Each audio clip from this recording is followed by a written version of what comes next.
বাক্সাৰ নিকাচিত সিদিনাখন এটা দুৰ্ভাগ্যজনক ঘটনা সংঘটিত হৈছিলে আৰু সেই ঘটনাৰ পিছৰ পৰিৱেশত এই গাঁৱৰ এই ব্লক গাঁৱৰ দুজন যুৱক এইমছত চিকিৎসাধীনো হৈ আছে আৰু গাঁৱত আমি সকলোৱে দেখা পাওঁ যে এটা দুখ আৰু বেদনাৰ পৰিৱেশ এটাও বিৰাজমান হৈ আছে।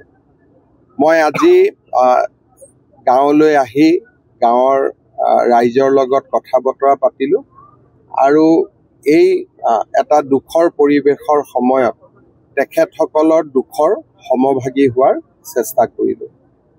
দুইজন ল'ৰা চিকিৎসাধীন হৈ আছে যুৱক। চৰকাৰে চিকিৎসাৰ ব্যৱস্থা কৰিছে এইমছ গুৱাহাটীত আৰু যদি পৰৱৰ্তী সময়ত আৰু কিবা বিশেষ ব্যৱস্থা ল'ব লাগে আমি ল'ব পাৰিম।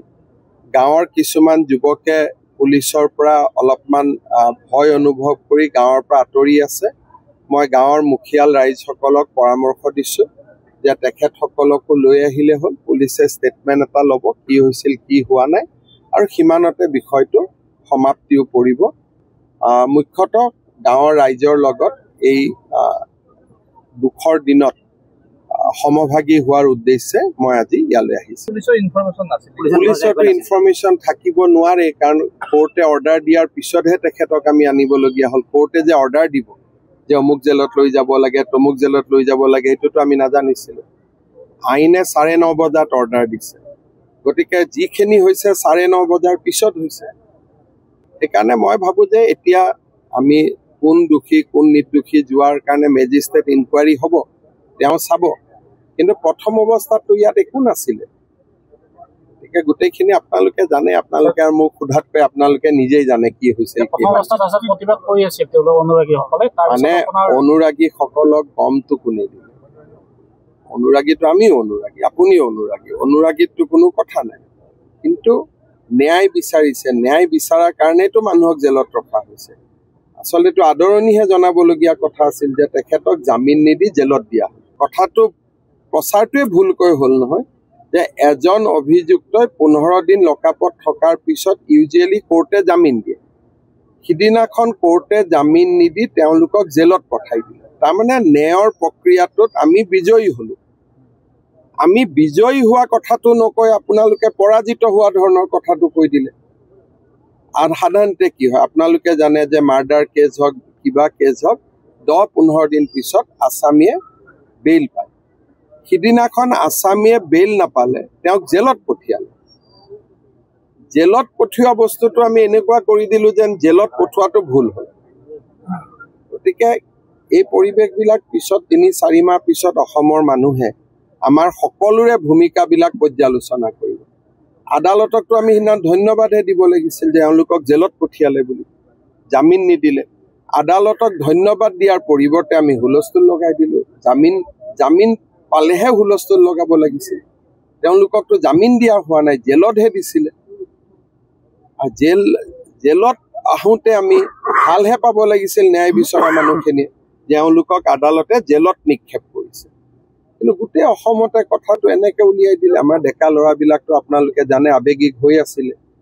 সেইকাৰণে ডেকা ল'ৰাখিনিক আমি কেনেকৈ পৰিচালনা কৰিম আমাৰ ওপৰত নিৰ্ভৰ কৰে। আৱেগিকটো আমি কৰিব পাৰিম, কিন্তু আজি যি 2জন ল'ৰা আক্ৰান্ত হৈ আছে, মাক দেউতাকৰ কষ্টটো আমিতো উত্তেজিত কৰাসকলে বুজি পোৱা নাই, মাক দেউতাকেহে বুজি পাই আছে। গতিকে ডেকা ল'ৰাখিনিক সঁচা কথা কোৱাৰ দায়িত্বটো আমাৰ হয়নে নহয়, যে ভাৰতীয় গণতন্ত্ৰত ন্যায়ৰ প্ৰক্ৰিয়াটো কেনেকৈ আগবাঢ়ে। পুলিচে ইনভেষ্টিগেশ্যন কৰে, চাৰ্জশ্বিট দিয়ে, কোৰ্টে বিচাৰ কৰে, কোৰ্টে শাস্তি দিয়ে। কিন্তু আমি মানুহখিনিক ন্যায়ৰ প্ৰক্ৰিয়াটো বুজাই দিব লাগিব নে নাই? আজিতো গাঁৱৰ ৰাইজে, তেওঁলোক কোনো, মই নাভাবোঁ যে কোনোবা কলেজৰ প্ৰফেচাৰ, কিন্তু গাঁৱৰ মানুহেতো ক'লে যে কাৰ্যপালিকা ন্যায়পালিকা তাৰ যিটো স্তৰ আছে। সিদিনাখন মইতো টিভিত দেখি আচৰিত, যে মই বোলো জামিন হৈ গ'ল নেকি? মই ফোন কৰি আছোঁ, ইমান হুলস্থুল কৰি আছে, এওঁলোকক জামিন দিয়া হ'ল নেকি? পিছত গম পালোঁ জামিন দিয়া হোৱা নাই, জেলতহে দিছে। জেলত দিওঁতে আমি কিয় উত্তেজিত হ'বলগীয়া হ'ল?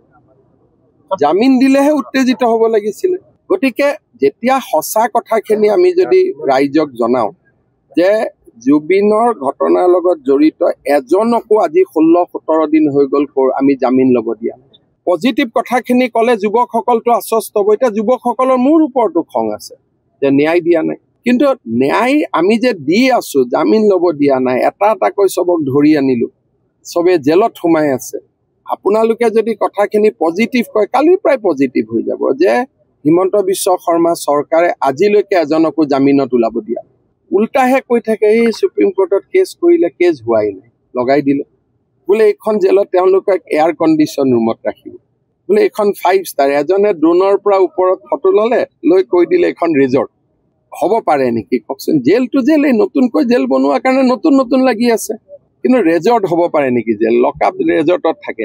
মইতো নিজে জেলখন চাই গৈছো, আপোনালোকো মোৰ লগত আছিল। এইখন ৰেজৰ্ট হ'ব পাৰে নেকি কওকচোন? গতিকে কি কম কওক, মোৰে দুৰ্ভাগ্য বুলি মই ভাবিছো যে ধৰি আনিলো, কোনেও নকয় যে গোটেই কেইজনক ৰেকৰ্ড সংখ্যক সময়ত ধৰি আনিলে, কোনেও নকয় যে হিমন্ত বিশ্ব শৰ্মাই ভাল কাম কৰিছে। তাৰপিছত জামিন ল'ব দিয়া নাই, কোনেও নকয় যে চৰকাৰখনে ইমান চেষ্টা কৰিছে। বোলে ছিংগাপুৰত যোৱা নাই, অফিচাৰ গ'ল ছিংগাপুৰত, সেইটোও নকয়। বোলে ছিংগাপুৰৰ অসমীয়া মানুহ অহা নাই, এতিয়া ৱাজিদ বোলাজনক বাদ দিটো চব আহি গ'ল। ভাল কথাকেইটাতো কোনেও নকয়। সমাধি ক্ষেত্ৰ বনাব ইমান ধুনীয়া কমিটি কৰি আমি আৰম্ভ কৰিলো, কোনেও নকয়। কি ক'ম? সেইকাৰণে কৈছো যে জুবিন গাৰ্গক ন্যায় বিচৰা ৰাইজ বেলেগ, আৰু এই সুযোগতে হিমন্ত বিশ্ব শৰ্মাক পদত্যাগ কৰাই দিওঁ, সেইটো 1 নম্বৰ। 2 নম্বৰ, এই সুযোগতে পাৰিলে এজনক মুখ্যমন্ত্ৰী পাতি দিওঁ। তেওঁলোকৰ টাৰ্গেট হ'ল সেইটো, কাৰণ জীৱন কালত গোটেই ষ্টেটমেণ্ট আছে, এজনেও জুবিনৰ ফেভাৰত নাছিল। সেইকাৰণে ন্যায় বিজেপিয়ে দিব আৰু বিজেপিয়ে কৰিব, কাৰণ আমি জুবিনক মনৰ পৰা ভাল পাইছিলোঁ, সেইটোৱে কথা। সেইকাৰণে ন্যায় কাৰণে 100% ন্যায় হ'ব। ইয়াত ন্যায়ত কোনো ভয় খাবই নালাগে যে ক'ৰবাত ন্যায় নহ'ব।